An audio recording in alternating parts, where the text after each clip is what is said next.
আসসালামু আলাইকুম, আপনারা দেখছেন অপু জাহান অফিসিয়াল। এখানে প্রতিটি গল্পে লুকিয়ে থাকে জীবনের বাস্তবতা আর কিছু না বলার অনুভূতি। চলুন শুরু করা যাক আজকের গল্প। কি ব্যাপার? এই মহিলাকে আমাদের বাসায় নিয়ে আসছো কেন? ও আচ্ছা, বুঝেছি। উনি কি তাহলে আমাদের নতুন কাজের বুয়া? তোমাকে কতদিন আমি বলেছি না, না জেনে না বুঝে উল্টাপাল্টা কথাবার্তা বলবা না। উনি কাজের বুয়া হতে যাবেন কেন?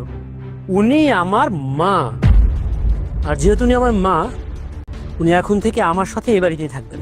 তোমার মাথা কি পুরোপুরি নষ্ট হয়ে গেছে মুন্না? সামান্য একটা কাজের বুয়াকে তুমি তোমার মা হিসেবে পরিচয় দিচ্ছ? আচ্ছা, তোমার কি বিশ্বাস হয় যে উনি তোমার মা? দেখো মুন্না, উনি না তোমাকে ভুলভাল বুঝিয়েছে, ঠিক আছে? উনি কিছুতেই তোমার মা হতে পারে না। তুমি এক্ষুনি ওনাকে বাড়ি থেকে বের করে দাও। আমার মাথা খারাপ হয়নি রিনা। আমি তোমাকে যে কথাগুলো বলছি তুমি আমার কথা বলে বুঝতে পারছো না। আমি তোমাকে বলেছি ইনি আমার মা, আমার জন্মদাত্রী মা। ইনি ওনার ছেলের বাড়িতে থাকবেন, এটাই তো স্বাভাবিক। আমি আমার ভুলের কারণে একবার আমার বাবাকে হারিয়েছি, আমার মাকে আমি আর কোনোভাবে হারাতে চাই না। দেখো, এই মহিলাকে আমি এই বাড়িতে থাকতে দেব না, মানে দেব না। সামান্য একটা চাকরানি আমার শাশুড়ি, এটা আমি কোনোভাবেই মানতে পারবো না। আচ্ছা, তুমি একটা কাজ করো, ওনাকে বৃদ্ধাশ্রমে রেখে আসো। মাসে মাসে তার খরচ পাঠাবে, তাহলে তো ঝামেলা মিটে গেল নাকি? রিনা, তোমার সাহস দেখে আমি অবাক হয়ে যাচ্ছি। আমার সামনে দাঁড়িয়ে থেকে তুমি বলছো আমি যেন আমার মাকে বৃদ্ধাশ্রমে পাঠিয়ে দেই। আমার মা কোথাও যাবে না, দরকার হলে তোমাকে আমি বাড়ি থেকে বের করে দিব, কিন্তু আমার মা আমার সাথে বাড়িতেই থাকবে। বাজান, ও বাবা, শুধু শুধু বৌমার লোকে ডাকাডাকি করিস না বাবা। আমি তো আগে কইছিলাম বৌমা কোনোদিন আমার শাশুড়ি হিসেবে মাইনা নিব না, আর এই বাড়িতেও থাকতে দিব না। তার চেয়ে ভালো আমার তুই অন্য কোথাও রাইখায়। শুধু শুধু শুধু শুধু সংসারে বৌমার সাথে অশান্তি করিস না বাবা, করিস না। এই মহিলা, আপনি তো জানতেন আপনাকে আমার পছন্দ না, তারপরও কেন আপনার ছেলের কথা আপনি এই বাড়িতে আসলেন? আপনার মতো সামান্য একটা চাকরানির জন্য আমার স্বামী আমার গায়ে হাত তুলেছে। আপনাকে না আমি কোনোদিনও শাশুড়ি হিসেবে মানবো না। রিনা, তোমাকে আমি শেষবারের মতো কথাটা বলে দিচ্ছি, আর কোনোদিন ভুলেও আমার মাকে অসম্মান করে তুমি কোনো কথা বলবো না। কাজের মহিলার আবার সম্মান আছে নাকি? হ্যাঁ, কাজের মহিলা? হ্যাঁ, আমার মা মানুষের বাসা বাড়িতে কাজ করেছে, কোনো অন্যায় তো করেনি, চুরি ডাকাতি তো করেনি। এটার মধ্যে দোষের কি আছে? ওনার সবচেয়ে বড় পরিচয় উনি আমার মা, তোমার শাশুড়ি। তাই ওনার পাওনা সম্মানটা দিয়ে তারপরে কথা বলবে। আর যদি সেটা করতে না পারো, তাহলে তোমার কোনো দরকার নেই বাড়িতে থাকার। এই বাড়ি ছেড়ে তুমি চলে যাবে। মা, তুমি চলো আমার সাথে, তুমি আমার সাথে বাড়িতে থাকবে। এই বাড়িটা তোমার ছেলের। এটাই ছিল আজকের গল্প। অপু জাহানের সাথে থাকুন, কারণ এখানে গল্প না, অনুভূতি কথা বলে। আল্লাহ হাফেজ। এত বড় সাহস আমাকে অপমান করা! ঠিক আছে, আমিও দেখে নিব ওই মহিলা এই বাড়িতে কিভাবে থাকে।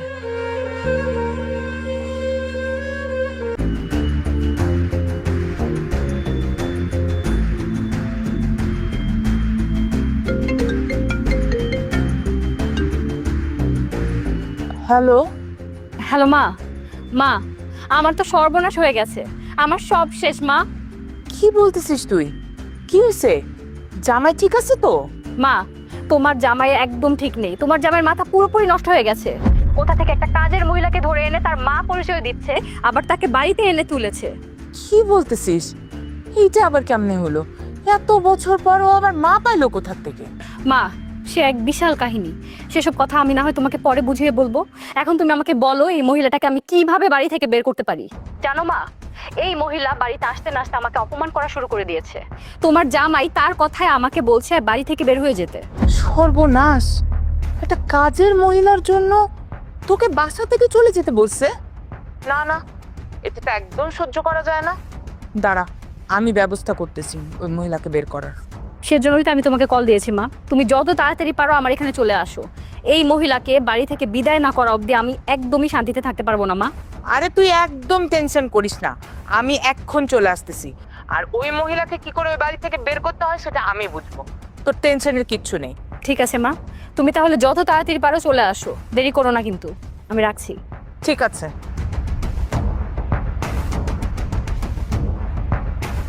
রিনা, আমার মানি ব্যাগটা একটু দাও তো। আরে কই? এই যে তোমার মানি ব্যাগ। আচ্ছা শোনো, হুম।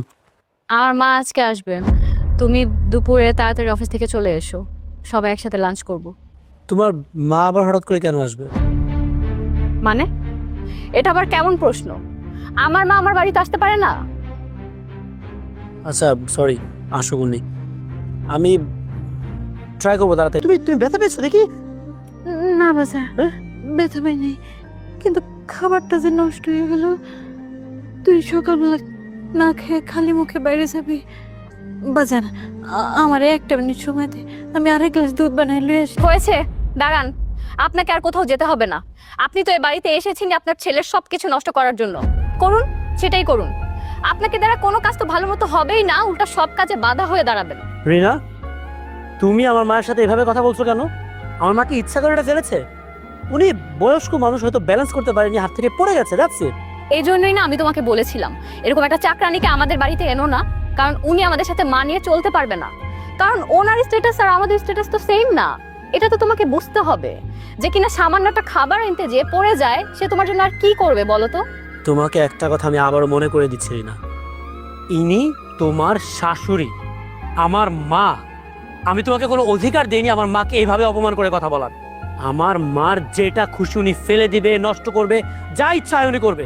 আমি সবকিছু নতুন করে কিনে নিয়ে আসবো। খবরদার, তুমি ভুলেও কোনোদিন আমার মাকে অপমান করে কোনো কথা বলবো না। যদি ভালো চাও আমার মায়ের সাথে অ্যাডজাস্ট করো, ঠিক আছে? মা, আমি এখন অফিসে যাচ্ছি, তুমি সাবধানে থেকো, ঠিক আছে? বাজান, খাবারটা তো পড়ে গেল, খালি মুখে বাড়ির থেকে বাইরে তো হয় না। আমার আর একটা মিনিট সময় দিই, আমি আরেকটা গ্লাস দুধ বানাই। না মা, তুমি একদম ব্যস্ত হও না। আমি অফিসে যাওয়ার পথে একটা কিছু খেয়ে নিব। আমি এখানে একটু থাকলে আমার অফিসে দেরি হয়ে যাবে। আমি রাতের বেলা বাসায় এসে তোমার হাতে রান্না করা খাবার খাবো, ঠিক আছে? হ্যাঁ, তুমি মন খারাপ করো না, আমি যাই। ও বাজান, একটা কিছু খেয়ে নিস। ঠিক আছে, অবশ্যই খেয়ে নিব। তুমি নিজে দেখে খেয়াল রেখো, হ্যাঁ? আমি গেলাম।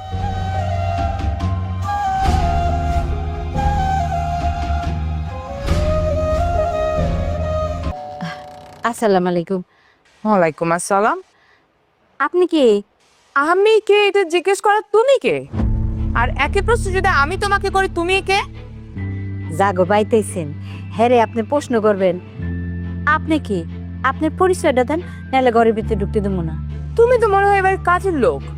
তুমি আমাকে প্রশ্ন করার কে? বেশি সরব না, আগে পরিচয় দেন, তারপরে বাড়ির ভিতরে ঢুকবেন। এই যে, আপনি কাকে বাড়িতে ঢুকতে নিষেধ করছেন? হ্যাঁ, যার নিজের এই বাড়িতে কোনো অধিকার নেই, সে আবার আরেকজনকে আটকাচ্ছে। চিনি নাই তো, হ্যাঁকে এর লেগে অপরিচিত দেখা বাড়ির ভিতরে ঢুকতে না করতেছি। শুনেন, এই বাড়িতে কে ঢুকবে না ঢুকবে, কাকে কি জিজ্ঞেস করতে হবে তার অধিকার শুধু আমার আছে, কারণ আমি এই বাড়ির মালিক। আর কাকে কি জিজ্ঞেস করবো না করবো সেটা আমি করব। কথাটা যেন মাথায় থাকে। মা, তুমি ভেতরে আসো। হাসবো কি? আসার আগে তো মুডটা অফ করে দিল। এই ফকিন্নি নিশ্চয় তোর শাশুড়ি। হ্যাঁ মা, ঠিকই ধরেছো। এর স্বামী তো মরে গেছে, কিন্তু এই আপদটা আমার ঘাড়ে এসে বসেছে। মা গো, আমি বুঝে উঠতে পারিনি, ইনি আমার বিয়াইন, আমার মাফ করে দিয়েন। আসসালামু আলাইকুম। তাই তুমি আমাকে বেয়ান বলবা না? তোমার মতো ভিখারি আমার বেয়ান হতে পারে না। আর শোনো, তুমি নিজে একটা সমস্যা। কত দ্রুত এ বাড়ি থেকে বেরোবা সেটার ব্যবস্থা করো, নাহলে তোমাকে বের করার ব্যবস্থা আমিই করে ফেলবো। আহ মা, তুমিও না এই ছোট লোকের সাথে কথা বলে বলে শুধু শুধু সময় নষ্ট করছো কেন? তুমি চলো তো, আমার সাথে চলো, তোমার সাথে আমার অনেক কথা আছে। আর এই যে আমার মা এসেছে, জলদি তার জন্য নাস্তা পাঠান। আসো তো। ন্যাকা ন্যাকামিরার জায়গা পায় না।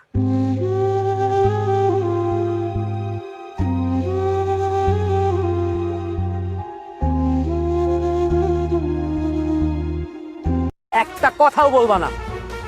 আমার মা এই বাড়িতে কেন কাজ করবে?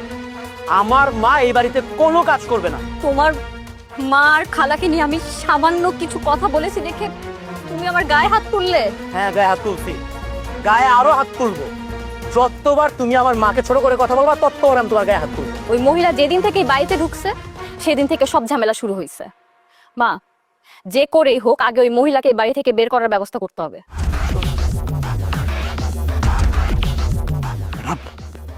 ম্যাডাম জলদি চলেন, এখনই সুযোগ। আপনার শাশুড়ির দুনিয়া থেকে চিরতরে সরাই দেওয়া যাইব। কি কি বলতেছো এসব? কি এমন বুদ্ধি পাইছো যে তার একদম দুনিয়া থেকে সরাই দিতে পারবা? আপনার শাশুড়ি ছাদের উপরে কাপড় নাড়তেছে, আর তার যে বোনটা আছে না, এইটাও আশেপাশে নাই।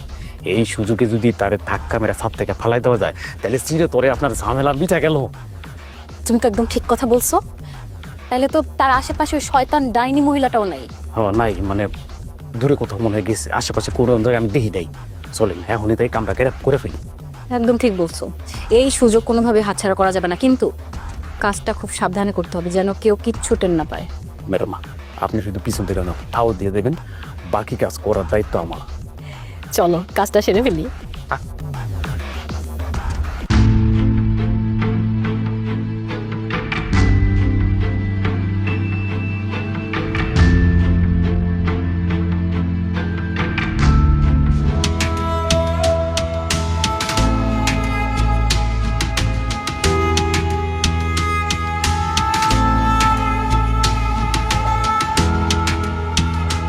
কেন, কি ভাবছিলা তোমরা আমি থাকবো না আর এই সুযোগে কাজটা সেরে ফেলাইবা? আপনি এসব কি উল্টাপাল্টা কথা বলতেছেন খালা? কাজটা সেরে ফেলবো মানে? আমরা কি এখন আমাদের ছাদে আসতে পারবো না নাকি? আসতে পারবা না কেন? কে মানা করেছে তোমাকে ছাদে আসতে? যে বৌমা নাকি কাপড় চোপড় শুকাতে শাশুড়িকে ছাদে পাঠায়, বিনা কারণে সেই বৌমা ছাদে আসবে, এটা তো আমি বিশ্বাস করলাম না। এর পিছনে নিশ্চয়ই কোনো কারণ আছে। বলো, কারণটা কি বলো, সেটা আমি জানতে চাই। বুবু থামো না, বৌমার মনে হয় ঘরের ভিতরে সাইড দেয়ালের মধ্যে ভালো লাগতেছে না, তাই ছাদে আসছে একটু আলো বাতাস খাইতে। তুমি আর হ্যারে প্রশ্ন করো না। না না, উনি প্রশ্ন করতেই পারে। শুনেন খালা, আমি তো মাকে নিচ থেকে বলিনি যে ছাদে যান। মা তো নিজেই কাপড়গুলো মেলতে ছাদে আসলো। আমি তো এসেছিলাম দেখতে যে মার কোনো সমস্যা হয়েছে কিনা। হ্যাঁ খালাম্মা, হয়েছে কি, ওই যে মানে আমাকে ম্যাডাম কিন্তু তার শাশুড়িরে প্রচুর ভালোবাসে, প্রচুর চিন্তা করে, কিন্তু আমাকে বাড়ির মানুষ সেটা বুঝলো না। আরে ওরে বাবা রে বাবা, এ তো দেখি ভূতের মুখে রাম নাম। হ্যাঁ, শাশুড়িকে যদি এতই পছন্দ হতো তোমাদের, তাহলে কি আমার এই বাড়িতে আসতে হইতো? তার মানে আপনি কি বোঝাতে চাচ্ছেন? আপনার বোনকে নিয়ে আমরা কেউ চিন্তা করি না? শুনেন, একটা কথা বলি, উনি যদি আপনার বোন হন, উনি কিন্তু আমার শাশুড়িও হন। ওনাকে নিয়ে আপনার যতটা চিন্তা ততটা কিন্তু আমারও চিন্তা। বুবু থাক না, থামো না, থামো। বৌমা, তুমি বুবুর কথায় কিছু মনে করো না, সে কিন্তু মানুষ হিসেবে অনেক ভালো, তার দিলটা একদম মোমের মতো নরম, শুধু একটু রাগটা বেশি, মুখের উপরে কথা বলে ফেলায়। ও বুবু, তুমি আর বৌমারে কোনো প্রশ্ন করো না। যাও বৌমা, তুমি ঘরে যাও, আমি কাপড়গুলো দেখাইতেছি। হ্যাঁ যাচ্ছি, আমারও না খালার সাথে ঝগড়া করার কোনো ইচ্ছা নাই। মা, আপনি ওনাকে খুব ভালো মতো বলে দিবেন আমার সাথে যেন আর একবারও কথা বলতে না আসে। আর আমি যে আপনাকে দেখতে ছাদে এসেছিলাম সেটা ওনাকে বুঝিয়ে দিবেন। সেলিম ভাই চলো।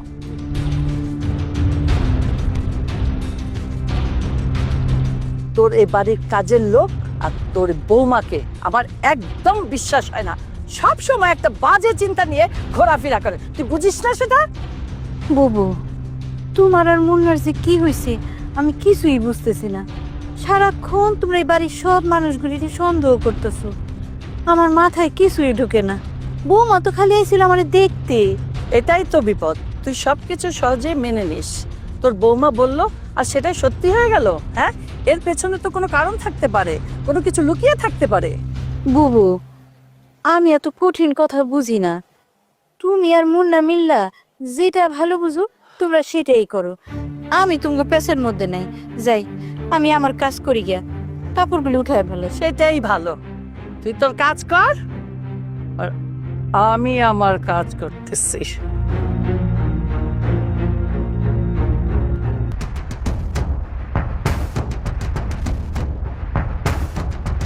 এই শোনো, তোমার খালার সাহস হয় কি করে সামান্য ছাদে যাওনি আমাকে এতগুলো কথা শোনানোর?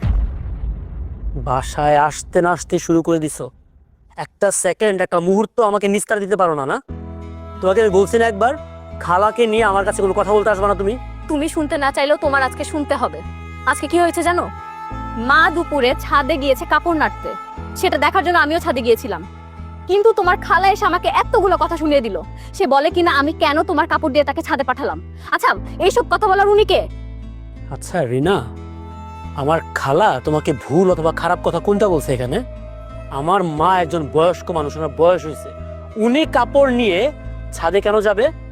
এসব কাজ করার জন্য কি বাড়িতে লোক নাই? বাড়িতে তুমি আছো, সেলিম আছে, তোমরা থাকতে আমার মা ছাদে গেল কেন? ওই সেলিমটাকে কেন রাখছো বাড়িতে? ওর কাজটা কি? ও বাড়িতে থাকতে আমার মার যদি কাজ করা লাগে তাহলে ওটা বের করো, এক্ষুনি মুহূর্তে ওটা লাথি দিয়ে বিদায় করো।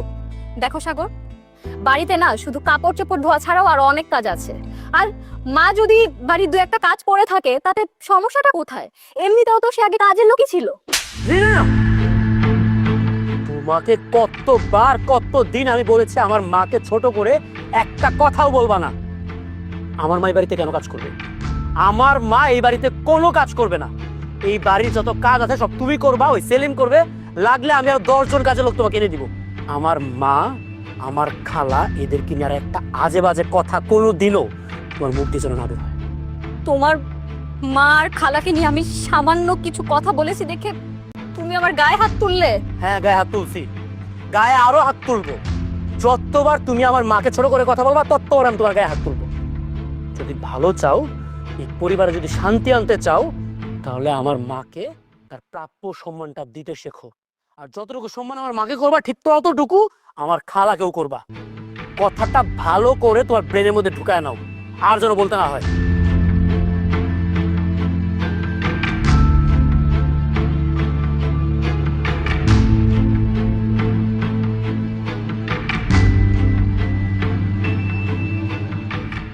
কি বললি? জামাই বাবা যে এত বড় সাহস, আবার তোর গায়ে হাত তুলছে? মা, আমি কিন্তু এসব আর মেনে নিতে পারছি না। তোমাদের জামাই দিনের পর দিন ওর মা আর খালার কথা ছাড়া আর কারো কোনো কথা শুনতে চাচ্ছে না। ও তো কিছুতে আমার বসে আসছে না। এত অল্প তো হাল ছেড়ে দিলে হবে না। এমন কাজ করতে হবে জামাই বাবাজি পুরো তোর কন্ট্রোলে চলে আসবে। আর যখন তোর কথা শোনা শুরু করবে তখন দেখবি সব তোর কন্ট্রোলে চলে আসছে। ঝামেলা আছে চাচি, স্যার তো ম্যাডামের কথাই শুনে না, তাছাড়া আমারও সহ্য করতে পারে না। আমার মনে হয় কি স্যার তার খালা শাশুড়ির বুদ্ধিতে চলে। ঠিকই বলেছো, ওই মহিলার মাথা থেকে যে ভালো করে বুদ্ধি বের হয় সেটা ওনারা দেখলেই বোঝা যায়। সারাদিন শুধু আমাদের পিছনে লেগে থাকা ছাড়া তার আর কোনো কাজ নেই। ওই মহিলা যেদিন থেকে বাড়িতে ঢুকছে সেদিন থেকে সব ঝামেলা শুরু হয়েছে। মা, যে করেই হোক আগে ওই মহিলাকে বাড়ি থেকে বের করার ব্যবস্থা করতে হবে। শোন, আমার মাথায় একটা বুদ্ধি আসছে। কি বুদ্ধি মা? তাড়াতাড়ি বলো। কাছে